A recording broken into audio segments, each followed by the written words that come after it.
thank you all for joining us today for the second keynote for Atmosphere 14. My name is Jason Chon, and I'm serving as the chair of this year's Atmosphere Symposium at the Faculty of Architecture, University of Manitoba. This is our 14th symposium, and this year we have invited a series of keynotes under the subtext Living Together Again. In the interest of questioning the ideas and issues of housing, the keynotes are spread out through the month of February this year to afford some time of reflection in between the talks and also much needed breaks in between the screens. We have an exciting lineup, as I said yesterday, will offer us opportunities to reflect on the ideas of living together in our present day as well as post-pandemic world. Yesterday we kicked off with our first lecture, questioning the idea of collective and commune. As we begin our program, we'd like to acknowledge that the University of Manitoba campuses are located on original lands of Anishinaabe, Cree, Oji-Cree, Dakota, Dene peoples, and on the homelands of Métis Nation. We respect the treaties that were made on these territories. We acknowledge the harms and mistakes of the past, and we dedicate ourselves to move forward in partnership with Indigenous communities in the spirit of reconciliation and collaboration. Now, I'd like to turn over to Jason Shield. He's a member of Faculty Department of Architecture, who will introduce today's keynote speaker. Jason will also moderate the discussion after the keynote. Jason. Great, thank you, Jay, and thank you for the introduction. I just want to also thank our guest today, Lois, for joining us, as well as our other members, Caroline Bosk and Emily Barber. And to just give you a little bit of information about Lois before she speaks, Lois Weinthal is a professor in the School of Interior Design at Ryerson University in Toronto. Her research and practice investigate the relationship between architecture, interiors, clothing, and objects, resulting in works that take on an experimental nature. Her teaching explores these topics where theoretical discussions and seminars are put into practice in the design studio. Edited books include Practice in Interior Design, and recently Digital Fabrication in Interior Design, Body, Object, and Enclosure, co-edited with Jonathan Anderson. Previously, she taught at the University of Texas at Austin and Parsons, the New School for Design. She studied architecture at Cranbrook Academy of Art and the Rhode Island School of Design. Currently, she holds the position of honorary professor at the Glasgow School of Art and visiting professor at the Faculty of Arts and Creative Industries at Middlesex University, London. I'd like to thank and welcome Lois Weinthal. Great, thank you so much, Jason, for that wonderful introduction. And thank you everyone for inviting me and having me being part of Atmosphere 14 on this really timely topic for the symposium. So I really appreciate being here. And the title of this talk, Elastic Poche, Pliable Bubble Diagrams, alludes to interior surfaces as elastic, pliable, and temporary, which contribute to making spaces flexible and adjustable, much of which has happened over the pandemic. And these characteristics make a distinction from architecture, which is static and load-bearing, whereas interiors are non-load bearing and have flexibility. So elastic poche, or perhaps what I like to call is elastic or changing bubbles or pockets, invites flexibility and provides alternative approaches to shaping our interior. And those are some of the areas that I will be sharing with you today. So the term bubble seemed to define the start of the pandemic and would expand and contract as waves of the pandemic informed whether your bubble needed to get smaller or could expand and allow more people to enter. And this image by Haus Rucker Co. from an installation at Documenta in Germany many years ago, many decades ago, brings a clear visual to the idea of inhabiting a bubble. It alludes to ways that interiors have been shaped to become oases, which include both the physical and virtual realms. This clear see-through surface, which appears delicate but complete, brings physical presence to the imaginary bubble. So before I outline the direction of this presentation, I want to continue on this thread for a moment on bubbles, which led to this collaborative project, which I'll briefly describe, And in fall 2020, I met over Zoom with two colleagues teaching interiors, Patrick Macklin at Glasgow School of Art and Wen Liang at Tsinghua University, to talk about what was happening in our programs, how our students were doing, how we were living and working within our homes. We started building up images of works that we were drawn to during this time that included art, music, books, and any references that started aligning with the pandemic, even things such as quarantine flags, which I never really knew existed. And this prompted us to think about how our interior design communities could share what they were seeing, listening to, and surrounding themselves with. So this project led to our title called Interior Archipelago, Postcards from Our Islands, which capture the familiar but transformed interior during this time. And the intent of this project was to bring our design communities together through a shared website that allowed us to see into one another's lives through postcards, since the limitations on traveling outside meant that more activity was happening inside. And the framework used to collect these views was the dimension of a postcard, with the option to include a brief narrative on the back, which is often part of postcards. And as the gaze turned inwards, the postcard images revealed interruptions to daily routines, and with it, the ability to travel at will as journeys became limited from room to room.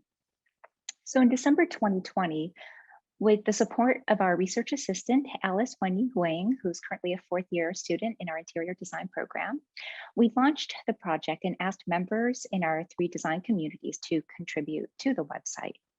And soon after, we had approximately 300 postcards. Many of the postcards represented isolation to consolation, where the interior revealed the desire to have space to oneself when constantly surrounded by others, or the need to have others around when constantly alone, as seen in this series that we framed under the title of State of Being. It's kind of hard to choose what titles to give them because they all kind of fit many titles. And contributions showed how latent areas of the interior came to the foreground, such as quiet moments, often with many pets showing up, or mini quarantine spaces at the entry of homes, areas carved out to accommodate new workspaces, and the arrangement of interior surfaces to make temporary rooms within rooms, such as the one that my colleague is doing here under her rug. So images were generated with traditional methods such as photography and collage, while other images were highly rendered through digital technology using 3D scanning and software programs to produce altered realities.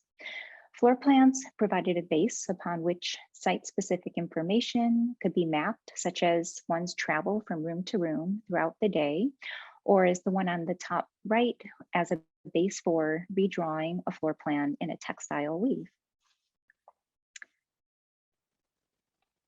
And oops, sorry, a little too fast. So the project kept evolving and responding to different phases of the pandemic. And in spring 2021, the Academy of Art and Design at Tsinghua University was open, which allowed for an in-person exhibition of the postcards. And when my colleague Wen sent this, I couldn't believe it was in person. It was wonderful to see. Whereas in Toronto, we were still teaching and learning from home, but in anticipation of returning, we began designing a counterpart exhibition to the one in Beijing, as well as the one that would be planned in Glasgow, where we could also physically start exchanging postcards. I'm hoping that will happen in the coming months. And I wanted to start off with this project since it opened views into interiors from different locations and recorded how we have been living and continue to emerge from the pandemic. Our next step is to start merging 3D scans of interiors from our 3 locations to form a new interior space, a little bit like the exquisite corpse idea where you build one view onto another view, but that's currently in progress. So back to bubbles, and this is where I'm shifting back into this diagram, which was what I like to think of as version 1.0 and was included at the start of this theory reader, published a while ago now, and it organizes the way that the readings and chapters are laid out, and starts from the body as the first chapter and eventually moves outward through layers that we occupy, such as clothing, objects, surfaces, areas that are public and private.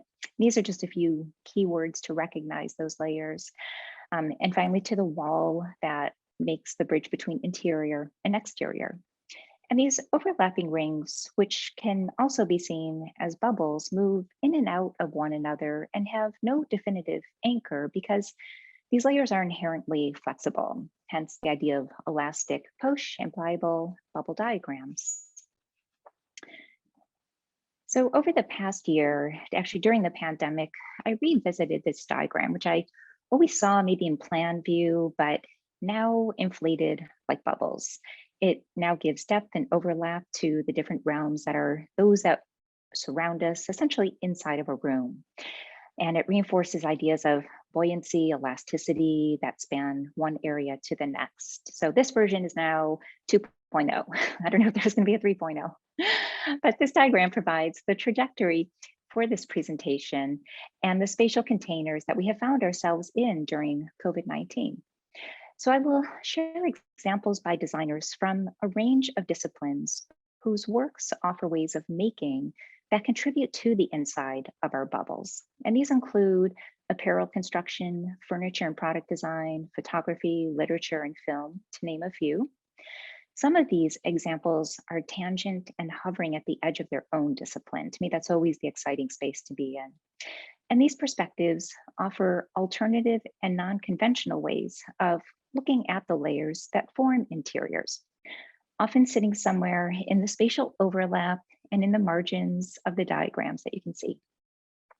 So these related approaches to shaping the interior will be a thread that runs throughout this presentation, concluding with a few examples of student work that integrates ideas of elasticity and Poche to reshape the familiar layers around us. And then finally, a few collaborations in and out of the School of Interior Design. The place I always like to begin is with these images from Rebecca Horn and her Body Fan series. The simple act of scribing a space around the body, similar to the individual 2-meter bubble, is made evident here. It has some reference to Leonardo da Vinci's Vitruvian Man, but where that drawing is static and 2-dimensional, Rebecca Horn takes it one step further by forming an intimate interior when closing the fans in front of her. And taking one step back, this is one image that I always refer to where Monica Wyatt takes measure of the body and in the process requires an interstitial material to help smooth out the contours. As much as the grid is part of the map of the body, so are those interstitial forms as their own set of templates.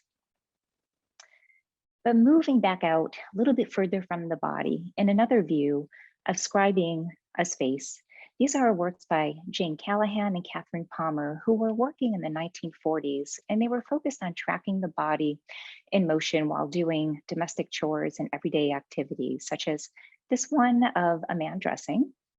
And I like to think of them as being the precursors to working with motion capture technology. The single view on the left is one of many that forms the middle composite view, where the outline implies an elastic bubble around the body and represents the space we take up when dressing. The model on the right is the 3D view generated from these drawings and photographs and outlines a different type of bubble to the body. It's odd because we're not used to seeing this space physically rendered as we put our clothes on and off, yet it shows us what is invisible. And these garments by Ray Kawakubo from Comme des Garçons work with excess fabric. So where the previous image documenting the body dressing was revealing the extension of the body, these garments can be seen as taking the excess material and giving it shape by compressing the fabric back to the body with a few vertical and horizontal stitches that are strategically placed around the body.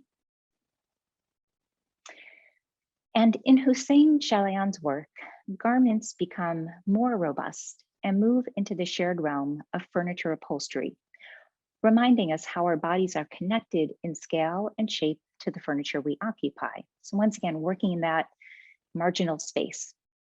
In these bottom three views, the models enter on a stage, and this is from a runway show, which you can find on YouTube. It's really amazing to watch. I highly recommend it. But they enter on stage, they remove the upholstery, turn it inside out, and then step back into it and snap them into place as garments for the body. And in the next sequence in this runway performance, it shows the furniture being folded up into suitcases. And Chalayan speaks to the importance of this work, which goes beyond fashion, since it was generated from experiences of having to leave one's home and taking personal possessions. For Chalayan, home is not just the physical architecture that is bound to a site, but the personal possessions that give home an identity. So Chalayan takes his work one step further in the top image, where fabric is replaced by molded plywood around the body, which recalls some of those beautiful plywood forms by Charles and Ray Eames. And the top right is the table in the runway performance, which you can see, but now the model steps into a center part and it ends up cascading around the body. So building upon moving materials around the body in a more robust way, Courtney Smith takes the same material, wood, in the previous works, and rather than surrounding the body, she treats these typical domestic objects, a boudoir, and treats them as furniture that are almost as if they are bodies with personalities that are introverts and extroverts, ascribing them anthropomorphic qualities. She describes them as when they're comfortable, the smaller pieces, which are hinged and folded up inside the boudoir, emerge from the boudoir and enter into the room. And the sequence of photographs becomes equally important in representing these qualities, reminding the viewer that the body and interior are dynamic and not static. So rooms have been heightened over the past 2 years as stay-at-home orders and lockdowns have drawn the gaze inward. And I can't tell you how many times I thought about the short story, The Yellow Wallpaper, when the pandemic began. And if you haven't read it, especially for those of you in interiors, you must read it. It's a very short read, can be done in one sitting, and it's incredibly captivating. But this wallpaper designed by Droog Design draws attention to the layers that surround us, but at the scale of a wall. And the curator, Andrew Blauvelt, paired this quote by Georges Perec nicely to the wallpaper in a publication. But essentially the quote is asking, what is there under your wallpaper? So wallpaper, curtains, wall coverings, all of these surfaces change the identity of a room. In plan view, curtains take the graphic standard notation shown in the drawings on the top. But once set in motion, they are more similar to a sine wave that expands and contracts, and with it carries the opportunity for pliable, flexible surfaces that keep interiors in flux. Petra Blaze, the textile designer, is known for her work with primarily curtains, and not just for the elevational view, but for the way they unfold or move around in a space. The curtain rail in the ceiling at the Kunsthal on the left is not added to the structure as an afterthought. It is inserted into the ceiling plane in a pattern that is not conventional to building practices. Similarly on the right, this brush wall lines the interior, but is not a textile plane. It's not just falling straight with gravity. Instead, it interrupts the flat vertical wall and makes it porous and prickly. So as we start moving to the outer layers of the diagram with all the overlapping bubbles, I like to pair this quote by Michelle Serres' writing with Do Hosa's work. And Serres writes, "The empiricist is astonished by the number of layers, strata, and partitions from rough concrete to bed linen, the number of skins until we reach our real skin." And he guides us through a journey from skin to bed linens to concrete. So we can kind of imagine moving through all of those layers. And while textiles are often placed on the interior perimeter or in furniture, a few examples that we've seen, Dohosa dissolves architecture and remakes it through textiles. And in this installation, the translucency allows for a view inside where he merges his two identities as seen through ideas of homeland, with the house on the inside representing a house he lived in the US, and the inside house representing a traditional home in Korea as his other homeland. It's a really beautiful project to imagine thinking about how the material itself is what allows us to see the layers and transparency, but also knowing that that inner one is hovering and defying gravity as a way of thinking about it as being real, but not real. And moving towards that perimeter, this is one of my, also go-to images by Alan Wexler, and it's a commission that he had to design a shed in someone's backyard, a storage shed. And so he used a vinyl Milford shed, which is just a standard prefabricated shed. But he thought about the idea of storage, and at the same time, the idea of the wall as having a pocket, which we call poche, having a thickness, and merging the two and redefining how we think about the poche of a wall, that it's not just the shed that's doing the storing, but it's also the wall itself that is doing the storage. And by treating it as a flexible membrane, not quite like textile, it continues that idea of flexibility in different ways of using materials. So just to go back and connect to that first project I showed, Interior Archipelago, a selection of postcards that we received showed views from one apartment looking out and across to buildings both near and far. And this type of view was the basis for Alfred Hitchcock's film Rear Window, which now seems like the perfect pandemic movie. More time inside also means time looking out windows, but also looking beyond. Similar to these views showing what might be seen across a courtyard lined with apartment buildings in the 1950s, and thinking about the lives of others and the snippets that we see in them. And as I keep moving towards that perimeter layer, thinking about where there's the bridge between interior and exterior, I always like to finish up with this image, which literally brings the outside to the inside. The photographer Abelardo Morel merges interior and exterior in his camera obscura images that sets up a room as a pinhole camera to document what he describes as what a room sees. In this one, showing a view looking west in Manhattan towards Central Park, which you can see through that huge swath of landscape right in the middle. Such a beautiful image. And he does this where he sets up a camera in the room and has to keep the shutter open for about 8 hours to be able to actually record the image. It's my goal before the pandemic completely ends and before I go fully back to set up my own pinhole camera in my room, one of our rooms here. So that's in the works. So that's a way of looking at ideas of how disciplines have been shaping the interiors of how we live, and thinking about how we're living. We have been living the past year and a half, 2 years, how we might be living after this, and taking it through the layers that go from body all the way to the bridge of interior and exterior. But what I'd also like to do is introduce that, but in a slightly different way through a recent publication called Digital Fabrication in Interior Design. And it's also organized in those ideas of ranging from body to object to enclosure. And it's a recent publication, just came out. I just received my copies a few weeks ago, so it was really exciting to get those. And it grew out of an idea that my colleague and I, Jonathan Anderson, had when we knew we were getting a digital fabrication lab put into our building with an even bigger one next door to us.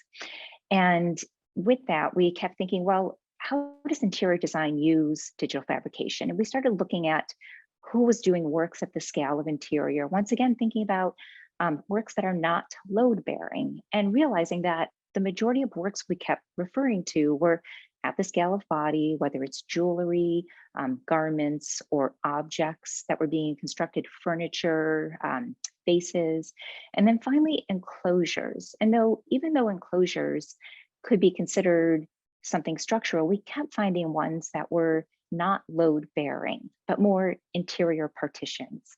And so that guided us in developing a symposium where we had our designers representing all these areas, and we had to convince them that their work belonged in the realm of interior design, because for some of them, like a glass blower, they just didn't make the connection. And so it brought up a lot of really interesting discussions because of that. So I'm just going to walk you through a few examples. These are some pages from it where, for example, Yin Gao, a Montreal-based fashion designer, works with sensors and garments, but also with fabrics that try to disappear.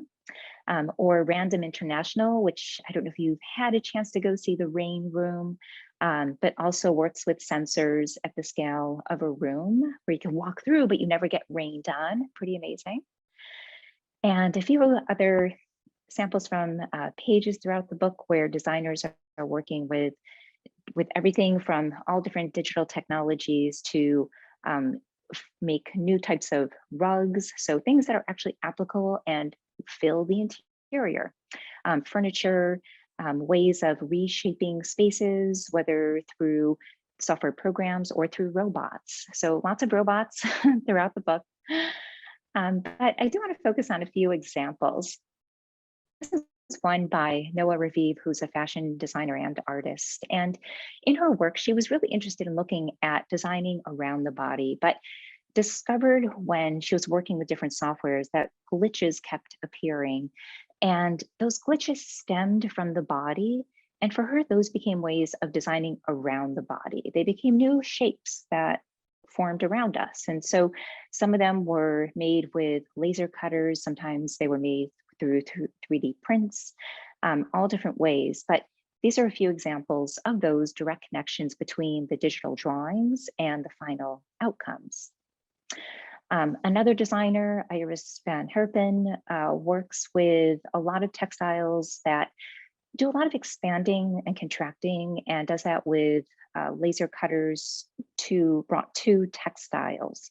Sometimes she'll make a pattern that suddenly unfolds, as you can see in the top left, or ones that once the model starts moving, they expand and contract and naturally have almost like a pleating aspect to them. Or others where it's like a 3D printed, it's almost like a halo or a shell surrounding the figure. In another example by Jeffrey Mann, who is a glass blower, his work to me is like, it's astounding. I'm going to try and explain it really briefly, but you may have to look at it more closely. But the image on the right is a digital representation. And for him, it becomes a base that allows him to work in a virtual realm, where he then takes sound waves from a dialogue and has those sound waves actually move through the objects, a little bit like when you throw a stone in water and you see the ripples and the waves. That's the exact same thing he's doing with sound through these, in some ways, elastic or pliable or almost bubble-like forms that are reshaped. And so even though he's a glass blower, he actually is very hands-off in the process and makes these forms digitally, but using things that still come from a human, human element, sound that we make. And then the images on the left are some of the silverware that actually get produced. And you can see the spoon kind of like all shaken up in the bottom right of that larger image. So he'll take things like that and then actually cast them. So really nice work to look at. And I just want to show some of his process as well. This is starting with a regular green bottle. You might find it for like a wine bottle. And he'll do the same process where sound waves kind of bump up and reshape it, and he captures it at a moment and then takes it through a regular casting process. Even though he's very kind of hands-off, but he still produces something that's very handmade in the end. In another example, now starting at body, went to object, and now moving into a few examples of enclosure. This is from Matter Practice, and Brandon Clifford, one of the partners, gave a really nice presentation about, or it's in the essay that he wrote for the book, about this project Microtherm, where they use representations of the body found in graphic standards as a starting point to understand how the body is put into spaces and different positions. I think we've all seen those kinds of very technical drawings, which they redraw, but in new spaces that seek to make the body more aware of its surroundings, but using experiences that include acoustics or temperature changes as one moves through it from the lower to the middle to the upper area. And in another example of enclosure, the essay by Virginia Sanfratello of Emerging Objects has been working with clay printing among other materials in innovative ways that merge objects and use rather than just being objects. To them, use is really important to the making of these objects, sometimes to the point where as the objects get used, they dissolve. And so the tools that they tend to use are 3D printers, and they recently completed this project called Casa Covida, which Virginia Sanfratello writes, the Casa Covida, a house for cohabitation during the time of COVID, takes advantage of local and indigenous materials such as mud and churro sheep wool. They take their 3D printing to a whole new scale in this project, using local soils merged with digital manufacturing and robotic 3D printing with traditional pottery. And the result includes 3 areas that have a hearth, bathing, and sleeping. And the top right image, you can also see a textile that was designed by a local artist, which is the plan of the space, but also looking up through those openings where you see those moments of blue sky.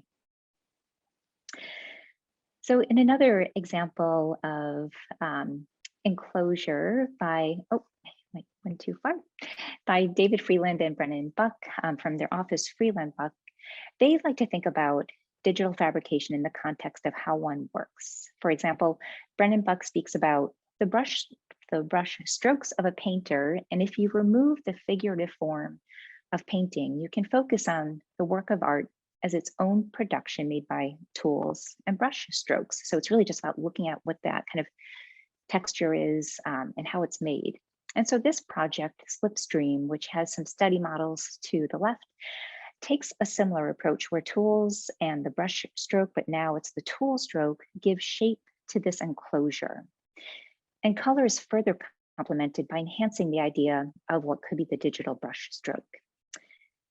And in one more example from the book, at a larger scale of enclosures, Sean Canty works with integrating curved surfaces into vernacular residential forms to produce different types of ambiguity, which in turn bring new experiences in the domestic realm experienced through views and light. In the Concord house, the roof plane folds and tucks, and the drawings play with voids to create what he describes as, we get a sense that something is not as it appears. And the result opens up unexpected fluid forms that connect interior and exterior.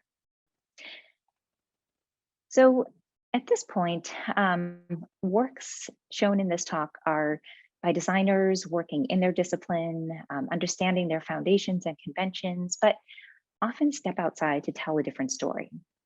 And it means that they're using their foundations and conventions in altered ways, meeting new forms or changing forms. And in this next section, I would like to show how some of these ideas are integrated into design studio teaching and workshop courses that I teach. And first starting off with some works in the first year and then moving into 4th year. But one of the things that we've been doing with our first year group for the past couple of years are doing castings. And we've been casting bubbles and balloons for a couple of years now, not thinking that, oh, we were actually going to keep talking about bubbles. So our students have been seeing a lot of these, and they take these and just to understand ideas about making space, working with orthographic projection, they treat these as orthographic drawings that translate into collages. And I'll just run through a few of these to give you a sense of the spaces that our students make. In some ways, it becomes a nice project of merging the physical with the digital. and including dashed lines, which are in some ways meant to represent almost like an elastic line that allows things to be elastic, and testing that area of Poche. And finally, turning these into kind of mini structures. And the next thing that we're trying this year is now starting to bring in color. So I think, as most instructors know, projects keep evolving year after year after year. It feels like they never are the same. But one thing I'd like to do is I always show my students these images, which come from the Guggenheim in New York, and it shows two different scales of essentially, wrinkles. And it's a way of showing from these two engineers that surfaces change. They change because of dehydration, both in an apple or in ourselves, in our bodies as we age, but also at the scale of landscapes. And they use the example of volcanoes that once they erupt, that surface of the land, the landscape itself starts to kind of settle into wrinkles. So it's an idea that that change can happen, the same kind of change can happen at many different scales.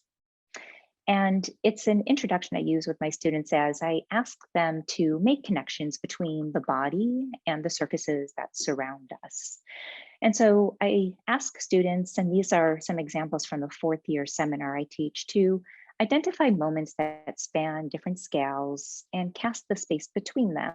And this one, the foot and the interior architecture, the floor, where you can almost see you see a little bit of the floorboard void on the left.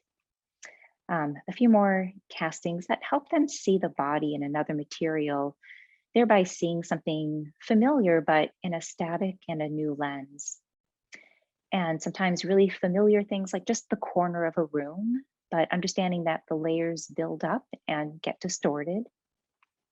As you can tell, I'm a huge fan of plaster, love it in all forms. And in this casting, I then ask students to alter a shirt that learns or takes ideas from the casting. So in this one, the shirt kind of has to be folded and tailored till it finally covers the shoulder area. We also talk about how we can rethink performance for making things like, when we think about tools, that a sewing machine, a drill press, a laser cutter, I would also add CNC router, all of those can make the exact same punctures, like the same drilling holes, just at different scales. So I have students sometimes, choose from different examples and make something such as a curtain that is structural, but also pliable, made with a laser cutter and a vacuum press. And part of that is just so they make things that they can't anticipate what the end will look like.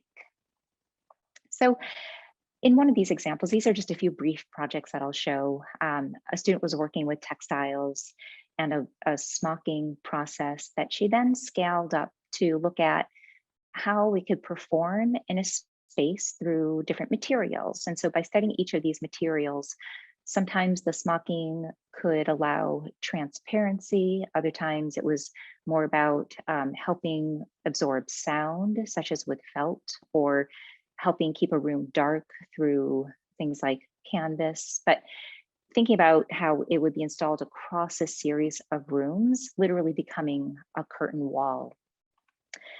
And another student working with the expanding and contrast and the expansion and contraction of smocking, but now turning it into a building block. And in this one, the student Danielle added in these voids in areas that were inherent to the smocking pattern. And just so you know, many years ago when I was at Manitoba, had the pleasure of meeting Mark West and having an incredible tour of work happening in the CAS building. And so I feel like I owe so much to seeing that work at that time. So the work there has had a huge influence on me and my students. So I just want to thank you for that. And a few more examples of students working with different tailoring techniques and trying to build in voids as a way of allowing light to come in. This one took a few tries because the pockets were a bit complicated. And another one where the simple pleating that's we can just make with paper, but also pleating found in garments was then made for formwork and finally into this one, which I would love to think of as being scaled up and becoming a wall. And so the intent of these is really to bridge body, textiles, things that wrap the body, and eventually moving them into that space of the threshold between interior and exterior. So I believe I have a little bit more time, so I'm going to walk you through a few collaborations, and I'll try to make sure I stay within the time frame. But I might just go a little bit over, and if I need to be bumped out or told, so please just do that. It's okay. So, but there are, I think, 3 projects I wanted to share, some that all kind of touch upon the past few things that I've shown so far. And one of them, in that question about, how interior design works with digital fabrication, I felt like I want to show this project because it helps build upon that. And this was a collaboration that took place between the architectural science program, the interior design program at my university, which I now call X University. And we're going through a name change. And the Poche Shoe Museum in Toronto invited us to do an installation in their street level windows. And this was just kind of a quick collage that students worked on. You can see our student team here, which were amazing. And if you haven't had a chance to visit the Poche Shoe Museum, they essentially are a shoe museum, and they seek to use footwear to tell stories about social and cultural life. And the collection has over 14,000 artifacts spanning 4,500 years of history. So a lot you can learn from what shoes were made of, why they were made, what shapes they took. So we came together, and one of the first things they let us do was go into the archives, which was really incredibly impressive. And you can see a whole bunch of examples on the left. They have shoes from, Elton John, Terry Fox, kind of just really amazing pieces. And the archive also has one of the most important aspects of the museum. Actually, I'm taking a quote from them here. One of the most important aspects of the museum's holdings is an extensive collection of Indigenous North American and circumpolar footwear. And the idea is that the collection helps share information about the study of the shoes, of not just shoemaking, but also of placemaking as well. So samples from these different shoes and collections were used to then turn into essentially a parametric modeling and thinking of taking a shoe, cutting through the center line, and making that a new datum line, which is the back of the wall, and then the topography of the shoe would emerge from that as a new topography for this installation. And that topography took the form of these wood dowels in varying lengths, and it spanned across the facade, which is about 25 meters on the street front. It turns a corner. And so this was before it opened up. We still had craft paper on the windows, but it gives you a sense of being at the corner and seeing the shoes in motion. And there's also the design of LED strips. So at night, the whole thing would illuminate as well. And so a few views showing that final version from the corner gives an idea of shoes walking across the facade, and another one really standing at the corner and getting these kind of interesting views of reflection as well. So that was one project that took place. And then there's 2 more to which I think I can wrap up pretty quickly. I'll try to move through them. They both take place at different times, but in the same building. And this one was an installation, and we have this one week in Toronto called Design Week in January, which is actually this year continuing into early February. But it's a place where a lot of storefronts, hotels, places open up and allow installations to take place. And so a colleague and I worked with the Gladstone Hotel, which is a designated historic building in Toronto. And they essentially empty out a whole bunch of rooms and allow installations to take place. It's kind of amazing how much it supports the design community. So my colleague and I, Andrew Furman, which we are calling ourselves the 302 Collective because our School of Interior Design building is number 302 Church Street. And we were looking at essentially templates. Maybe I won't go too much into Marcel Duchamp's 3 standard stoppages, but they were a way of making templates that are working with gravity.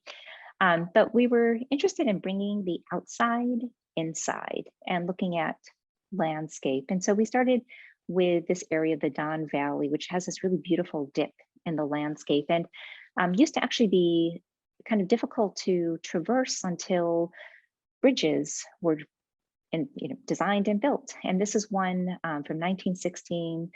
And it also comes up in Michael Ondaatje's book, In the Skin of a Lion, where he writes about characters constructing the bridge over the Don Valley. And he describes it as, quote, swinging up into the rafters of a trestle, holding a flare, free falling like a dead star. He does not really need to see things.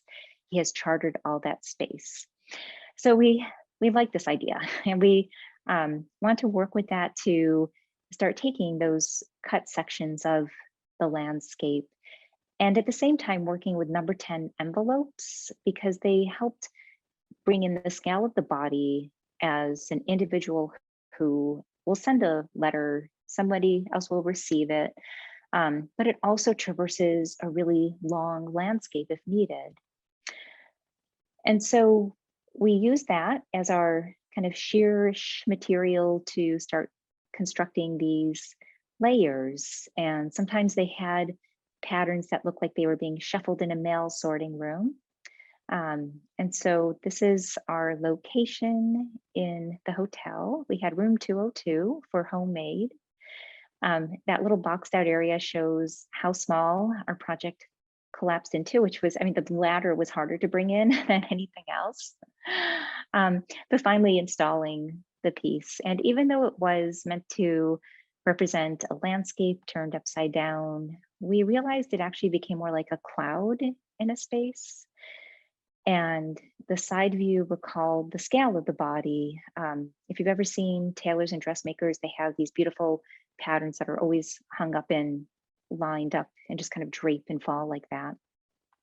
So just a few views of the types of experiences that one would have as they walked through this different kind of landscape. So the last project I'll also walk through quickly, if that's okay, is just looking for nodding yes or like no, but I see some yes. So this is also with a different group of, they were students at the time, they've all graduated and doing amazing work.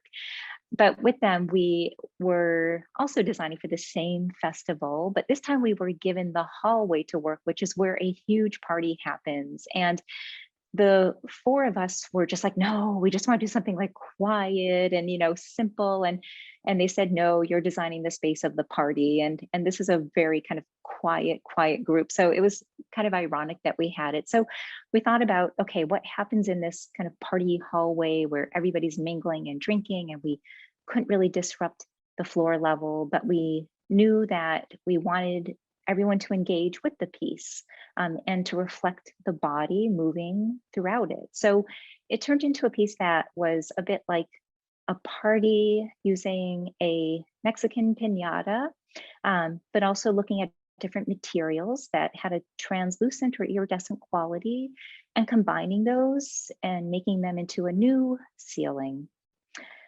We also like the idea of the ceiling breaking open, but not so much one that you have to treat like a piñata, but using that as a springboard for having these cone-like shapes that could have a red string attached at the bottom. And on the inside, if you've ever wondered about using lifesavers as a structural piece to hold something in place, it works perfectly along with our red ribbon. And then we had a few party favors on the inside of these cones. So as the project was getting built up along the ceiling, we also worked with a lighting designer to change the lighting that worked with the iridescent paper inside of these. And even though I say we, I have to say the students, the volunteers that we had, they put in like the bulk of the work and made this happen. So just an incredible group of students. And then as you move through from one end to another, the color and light would change as part of the experience in the hallway. And the tags at the bottom, we didn't know if everyone would actually do this. So we had, these little signs at the bottom saying, pull me, 9:30, 10, I think the other one was at 10:30, as a way of bringing in change over the course to that ceiling over the course of the evening. And we wanted it to happen through participants, and it became kind of a ceiling topography that would change. So it's amazing. People actually went to them at the designated times and kind of stood there. And, at first people were just like, well, okay, it's 9:30, what do we do? And so finally the DJ did a countdown, and we had our first pull, I think at 9:30. And then the second pull, Ryla, who's at the bottom left and couldn't stop laughing, did the second countdown. But the idea was that the ceiling was changing over the course of the evening until all the party favor cones were pulled out. And we wanted to keep seeing it change. So we kept, over the course of the evening, pulling out the paper until we finally landed closer to this view and finally at this one.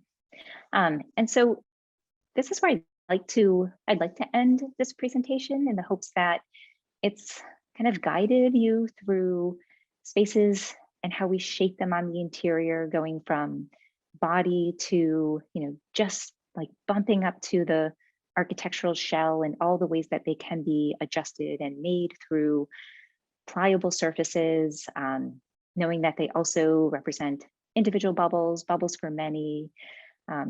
So I'm glad to end here, and thank you so much for joining me on this. Great. Thank you so much, Lois. That was an Thanks. absolutely enthralling presentation. And so what we're doing here today is, for our moderation, we have a bit of a unique approach. We have decided to include a professional and a student in each one of these conversations. So we have our presenter, the student, and the professional. And in this instance, we have Carolyn Bose coming from number 10 Architecture. And we have Emily Barber, who is an ED graduate and current MID student. Outside of this conversation that we're going to be having here, though, we definitely encourage questions. So for those who do have questions, please just type in the chat that you'd like to speak. I will be monitoring the chat and going through that. And what we would encourage is, if you do have a question, to turn on your camera. If you're not comfortable doing so, that's understandable. And if you're unable to communicate, just let us know in the chat, and I will try to kind of transpose that question for you. So I would just like to begin by kind of opening the floor to some thoughts or comments from Carolyn. Sure, thanks, Jason. I have to say, it is wonderful to hear you speak, Lois. We actually studied your book Towards a New Interior in my MID theory class, so it's sort of nice to hear it so straight from the horse's mouth. It's very exciting. But I had a sort of, as we were going through, I was thinking, I feel like, as designers, we're very aware of space and we get taught about space and how to handle space and interact with space. But I feel like over the course of the pandemic, like the average person has become more aware of space and that idea of the bubble. And you're talking about, the volcano and the wrinkle effect. And I was wondering what you feel is sort of the wrinkle effect of the average, person being more aware of their existence in space. Yeah, that is a great question. And I really like the description of that as well. I think the interior, it's amazing how much more attention has been brought to it throughout the pandemic, and everything from, the physical environment, everyone making all these improvements to their homes, or suddenly thinking about that space between, what is between me or my camera and back here. And so suddenly this has become this whole other, bubble that everybody has started either curating, or if they're not comfortable curating it, suddenly using virtual backgrounds. And I love it when I see someone using the virtual background, it's like, oh yeah, I know that one and I know that one. And, and suddenly like one's personality starts coming through. I have one colleague who always uses the Zoom background that has like the beach view. And you can tell that like they just need to feel like they're someplace else, like really on vacation, even though they're at work. So I think that might be part of the wrinkle, like the example by the two engineers showing those wrinkles, like there's something so kind of physical and material about that, and it can span everything from the body and how we change over time versus like the wrinkled apple, which will change in a much shorter time, to landscape, which changes like like billions of years, I don't know. So the time frame is also very different, and now we're in a completely different time, but all of that is so physical. And the way that we work now, that shift into the virtual, I think has been so important for interiors as well, because it's not just shaping our physical environment to be comfortable or to accommodate the complexities of everyone having to live together, knowing at times we're drawn back into many within a bubble, like in your immediate one with family, before it can open up more to allow others. And so that virtual interior has also become, I think, that wrinkle that really gets curated. But I think there's so much to be talking about, like this whole realm, like everything in my frame. Absolutely, thank you. Because I find that an interesting, the idea of using the background, because I feel like in our office, like we use Microsoft Teams, and most people are working from home or in the office, and I'd say 90% of our meetings are not face-to-face anymore. And I found that most of the designers in our office use the one singular background that's just a white room with a little plant and a window. So it's almost like we've sort of stripped ourselves of that interior because we think of that all the time. So we just need that sort of visual break from exploring so many interiors when you're talking with so many different people. So just sort of an interesting contrast there, I guess. Yes. I think that shift in modality has come very clear due to COVID and the pandemic. So I think that's a very interesting point, Carolyn. Emily, would you like to add anything to that topic, or is there something else that kind of sparked some inspiration to you throughout the presentation today? I honestly love fashion, so all of the designs and the art and everything you were showing, I'm just curious. I know you show two examples of students using fashion to influence their designs and kind of give inspiration. Throughout all of my schooling, we've done a lot of installations or object building, but we haven't done anything related to fashion.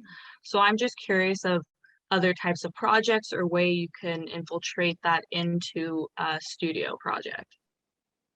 Yeah. So, and I think what I showed was just snippets of things that we do along the way. But when there is more time, over the course of the studio, I tend to have students really work incrementally, where it builds up directly from the body, where I guess that's why I always like to show the start of casting the body, but then how do they find a way to then shift into that shirt exercise, which is a way of them having to find a system. And I like to ask the students to start off with just a regular kind of plain Oxford shirt, and to tailor it to the body, but to find systems or notations that are inherent to the shirt that will help them tailor it to like whatever body. It could be a family member, it could be a friend. It doesn't have to be them. And what's nice about it is that I've had students look at things like just the seams and begin to kind of cinch the material, so it suddenly becomes tighter along the seams, and it ends up making these really beautiful forms as a result, and they don't know what it's going to look like until they actually do it. Or I've had some students kind of apply a grid a little bit like that one from Monica Wyatt, and they'll begin to start developing patterns and realizing that they're suddenly making patterns that are already part of the language of apparel construction, but they just never knew it until they started, connecting corners or doing things like that. And then they realize that, oh, it also applies to things like upholstery. So I try to get them to think about how furniture or the textiles that line our body, whether it's clothing or moving into furniture, can suddenly start changing the way that we occupy and shape our interiors. And to me, it's always more exciting when they just don't know what it's going to look like until they actually start making it. And that's where I think the invention or the surprise comes in, and it helps them forget about the things that they already know or the things that are already part of our known discipline, but they bring in something new to it, along with the experimentation of different materials as well.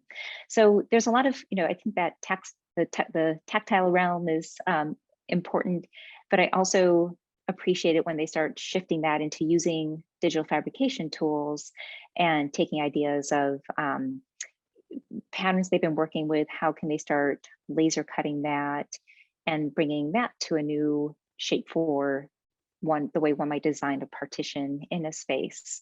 And that's where I always point them to someone like, Petra Blaze's work, because it's so experimental. Like, she never works with a fabric directly off of a bolt. And I think a lot of the times everybody thinks that's what you're supposed to do, but you can actually take that one step further.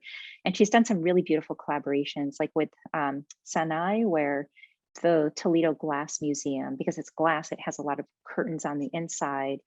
And she works with the architects to do just really beautiful like samples and prints, and it really complements the glass in the end. So yes, I think there's just so much room for experimentation, but I think it's about finding those step by steps and exploring them across that scale, going from body up to the wall, and starting to work with those units that I had students working with, which one day will, maybe I can come to the cast building and work on some of those there. And of course, you'd always be welcome to come join us at the cast building. It was really great to hear, I guess, in a sense that shout out to Mark West as well. So that's always appreciated. And I want to kind of build upon Emily's question there, where you're discussing the idea of kind of the reciprocity of fashion. And going through the presentations, I found that outside of fashion, it touched on many different facets, whether it be furniture, film, literature, music, jewelry. In relation to that, where do you kind of foresee some future cross-discipline collaborations occurring, or what are some, unrealizable ones that you want to realize soon? That's a great question. And I guess there's a few that come to mind. I think fashion is one of the disciplines that's really leading in some of the digital tools. And the question how can some of that, find its way back into the interior? And I think fashion and interiors has always had, connections, like various points along the way.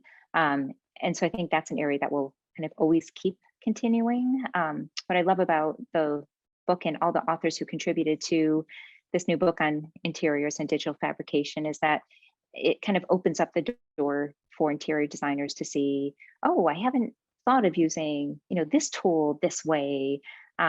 So it's kind of hoping it'll get everyone to rethink some of the things that they already know and doing that. But at the same time, an area that I'm hoping to have developed, which is currently in the works, is from the Interior Archipelago project, where it's interesting just thinking about the logistics of my colleague and her students in Beijing and my other colleague and his students in Glasgow, and how we're thinking about coordinating, having everyone do 3D scans, which means, okay, let's get everybody set up with iPads with the software you need, scan something that's, X by X dimensions in your interior, which could be anything, like it could be anything, and how we can start tiling and piecing that together, but sending all of those files over to us here in Toronto, so then we can start printing them, but then testing out different materials to print them in, and seeing what those effects might look like. Right now, one of the materials we can print with, we have a printer that can print glass. And so this idea of how we think about bubbles, but bubbles as being transparent or having that transparency to it. And if we can print this kind of hybrid interior from these three places that have never really been in the same place at the same time, but rendered in glass that speaks to this idea of the time we're living in with bubbles, might take us in a new place. So we'll see. As I hear myself talking about it, I'm like, oh, like the logistics, but it's exciting to think about all those steps and what the virtual realm is allowing us to do. That's terrific. Carolyn, Emily, do you have any thoughts on kind of how this almost virtual realm or some of these reciprocities could be, I guess, in Carolyn's instance, applied in a professional setting, or Emily, what are some of the kind of facets of this that you would like to see more of as a student as well? Well, I was thinking about that myself because I feel like, that's one of the most incredible things about being a student is that you don't necessarily have the engineering constraints or the budget constraints or the things that, unfortunately can be a bit of a blessing and a curse at the same time in professional practice. Sometimes it forces you to think about something completely differently than you would have. But it reminded me of a project that our office worked on. Was for the National Research Council, and it was the idea of making a flowing facade. So it's actually, I think it's something like 13,000 little metal squares that are all sort of mounted on pins to the building. And then when the wind blows, it has this beautiful sort of fabric wave ripple effect across the front of the building. So I think that, we're starting to get there, and sometimes it takes a special project. And in this case, it was the National Research Council. So it was all about researching and making materials do something that maybe they're not typically supposed to do or typically used for. So I think it's getting there, but I'm really fascinated by the idea of printing glass. I think that could have some, incredible, implications of building partitions or things like that. So maybe I have a bit of I don't know if I answered your question, Jason, but I have a bit of a follow-up. Lois, is there a material that you're just sort of dying to really explore and really push to the limits besides, maybe glass? That's a great question. So I think there is something interesting about glass. Maybe that is the material for me, just because it's one that I'm not used to working with. But after learning more about the way someone like Jeffrey Mann works as a glass blower, has opened up like so many different ways that one can work with glass as a material, but also because we don't really think of it as being structural unless it has structural properties built into it. And that's what I also like about it, is that it's both non-structural, so it speaks to some of the kind of confinements of the interior, but also can be structural up to a certain point. And I think that's what makes it so interesting to explore. So that, I think, is one that does have a lot of potential to work with. But at the same time, I know this sounds like she's already done enough of this, but to me, plaster is something that I know there's been so many ways of working with plaster, but I know that there's still some other ways to work with it. And I don't know if it's casting processes that are part of digital fabrication, but what I love about it so much is that it's a material that goes through so many phase changes, from powder to liquid to solid, goes through temperature changes. It's decorative. It's so much about the interior. It wraps the body. It does all these amazing things. And I feel like it still fully hasn't been explored as much as that could also be. Even though we think we have, it hasn't been explored. I feel like there's hope that there's something else that can still come out of it.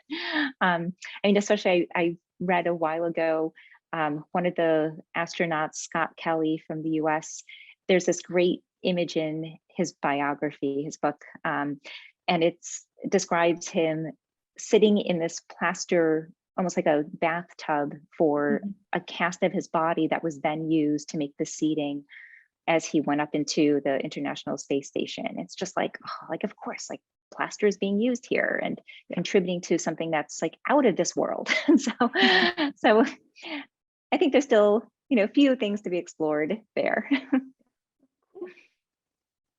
Just going back to Jason's question, I think for everything that you've spoken about today when it comes to studio life, I've definitely reflected on ways I can improve the way I design and look at things from a new perspective now. But I definitely think with studio, as Caroline mentioned, we don't have a lot of restrictions because we don't have budgets to follow or a lot of restrictions in other aspects. So I think just encouraging students to really explore and be free with how they start off their projects. Like that's the most creative part of it, is how we get inspiration to create our forms for our buildings and our interiors and whatnot. So taking things that you've mentioned today and then applying that within your studios, I think will be very helpful. But then it leads me into my question of, I am focusing on children with autism for my thesis. And so I'm curious of, you talk about moving through space and how we occupy space. So have you, through any of your teachings or studying, focused on accessibility and whether that is mental or physical, and how that has changed or been an issue? Yes, and this is an area that I think is just so important. So I'm really glad to hear what you're working on. But things like, abled and disabled bodies is something that is inherently part of the interior. And one area that I also hope to kind of, find a way to build more into our curriculum is using, and I touched upon this briefly with motion capture technology, but we're so used to, looking at those architectural graphic diagrams of, bodies that are very static, but to actually look at all different types of disabled and abled bodies and understanding them through motion tracking.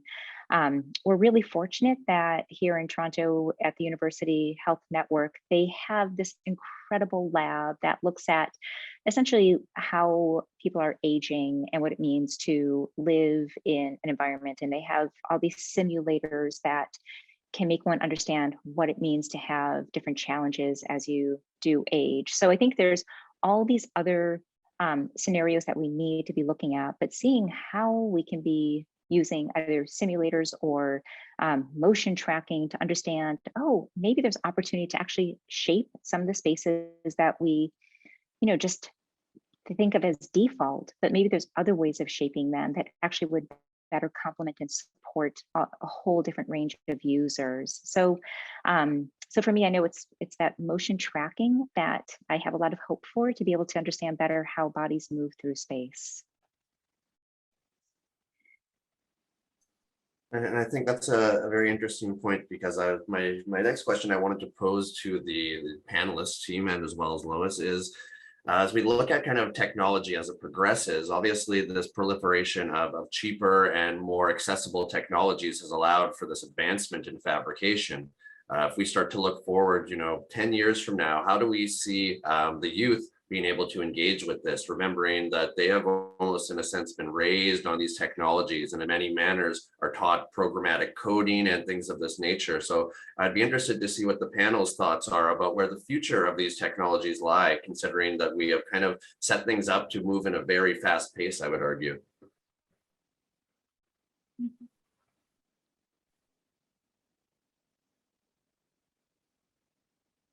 Yeah, that's a great question.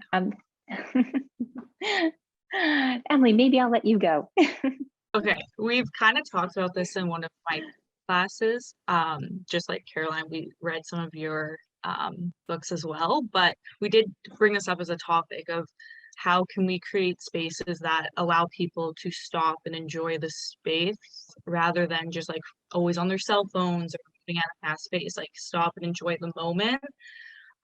So a lot of people brought up how technology, even today, you can create that pause and reflect with the technology by how you place them and where you're placing them. And if they are in like malls per se, and like in the middle of the malls, you can place them strategically so that it allows people to be intrigued by them and then go up to them and engage and interact with it. And so then technology isn't so much of a negative, it can also add to the space.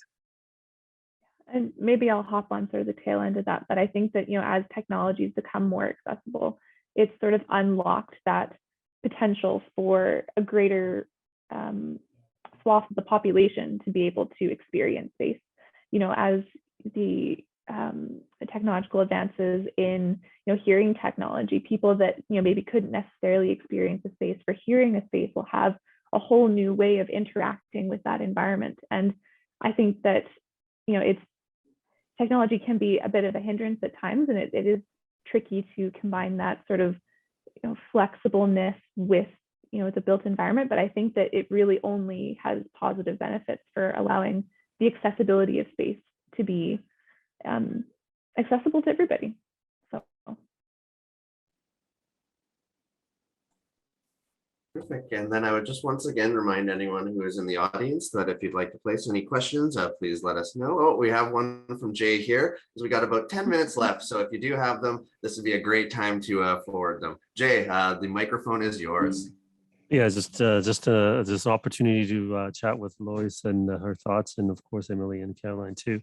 Well, great discussion this afternoon. One thing that triggered my imagination when you were talking about fashion is wearing my brother's jeans, right? And trying to fit my body into his shirt. Triggers things in my mind of other body, and of course my body, and this kind of triggers back to your postcard this project, which I had a sort of similar project in my mind earlier this year too. So triggers, okay, seeing other people's space curated and in a same sort of confinement, right? Like a jean or a shirt or something. And then you sort of be aware of, oh my God, my space, right? So I think there's something very powerful in that, sort of in linking with the discussion that we're just having about technology, and your sensor driven, sort of sensing the other body interacting with your sort of bubble. I think there's something very interesting that's coming out of that sort of dimension that you sort of offered us to think about today. And it triggers in my mind the other as a relational agent in relation to your fashion, because ultimately, as we know, fashion is for me, but as a garment, but at the same time for others to view my presence and respect, right? So I think there's something very interesting that is emerging out of that set of discussions that I find very interesting. So I was wondering, sort of rolling into that discussion, and maybe this is a question: have you tried in your fashion exercises in your studio of this sort of fitting the unfit, like trying to fit the other, like Emily's shirt on my body kind of thing? Like, how do I make this work? How do I fit the other's contour into sort of my contour kind of thing? And then what are the apparatic conditions? And I have to understand that negotiates those two sort of contours, if you will, right? I'm just wondering whether that exercise was in place in your studio. That is such a great idea. I just love that visual of all of us like exchanging something and seeing how it fits, especially something that like a denim that kind of over time kind of absorbs some part of the user's shape to it, or maybe stretches and kind of retains the shape of someone else. And I think there have been a few times where that has come through in some student works. I had this one student many years ago who was working with essentially just almost like a metal mesh pattern that you would use to expand metal, but she was bringing it to different materials like wood, textiles, felt, like industrial felt, kind of a whole range of materials, and just to see how each one would interact. And some failed, some didn't fail. Of course, the failures mean, oh, this is what we learned from it, and that was really great. And out of it grew everything from jewelry that she said, oh, well, this becomes a piece of jewelry now that it failed in this usage, so it was repurposed for something else. Other times it became something that was kind of like a hybrid jewelry / clothing, because we couldn't quite tell which one it was, and fit just like part of an arm, almost like a sleeve, but not fully something else. And in that process, that expansion of the material is what allowed, I think, different students to try different pieces on. And I think that was one of the interesting things that came out of it. But what she ended up doing at the end of it was building this almost like a small little pavilion for 2 people to sit in. And it was lined in industrial felt, but she had to start calibrating what scale the cuts should be made at. So, because the idea was that you would almost kind of lean back into it like a hammock. And the scale of the cuts had to be done right, so one wouldn't fall too far through it, or not have any movement in it. And so it kind of kept adjusting itself based upon the size of the pattern that was implemented into it. But it was interesting how it started off by looking at really like, industrial made expanding mesh material as the starting point, which is something you would never think to put next to the body because it's just like not right. But then shifting it into these other flexible materials that then change their flex is what becomes interesting. And so the other thing that I also want to mention is it's interesting hearing the word fashion kind of coming out. And with students, I always try to talk about it in terms of apparel construction, because when they work on those shirts, I remind them that they're not making fashion. Like this is an exercise in alterations, but altering doesn't necessarily mean it's fashion, because fashion is something, it is about an identity, but it's more about a very, like that's the starting point, whereas apparel construction is something more about, working with patterns and understanding how they surround you, how they go from 2D to 3D or back. And so everybody always defaults to fashion, but I always find it so interesting. And I've spoken with a few designers about this, and they also, like a whole group are fashion designers. That's what they do. And then there's others that like to think of themselves as working with apparel construction. So I wonder if that's also something that, has kind of some other, evolution of that discipline as well, or maybe the hybrid between interiors and fashion is about a different type of construction that gets made. Something for me to think about, but nice that your question just prompted that. Great, thank you, Jay. It looks like we're kind of coming up to the end of our wrap up here. And so what I would just like to do first is just thank you very much, Lois, for joining us today. It was absolutely lovely having you out. And again, we hope to have you in person quite soon. And we'll just, we'll keep you posted on that. Caroline as well, that was absolutely terrific having you join us from number 10, and Emily Barber, MID student. I'd like to thank Jay as well for the organization. And before everyone runs off here today, I just want to remind everyone that we're going to be returning on Monday. And this Monday, we will have Anupama Kundu, and that's with Anupama Kundu Architects, and that will be starting at 12. And we'll have the moderator, Dietmar Straub, and we'll have Peter Hargraves and student Teresa Lyons presenting with that. So please come and join us. And thank you again, everyone. Thanks, Thank Jason. you so much. Thanks, Caroline. Thank you for Thanks, having Emily. me. Thanks, Lois. Thank you. Thanks, everyone.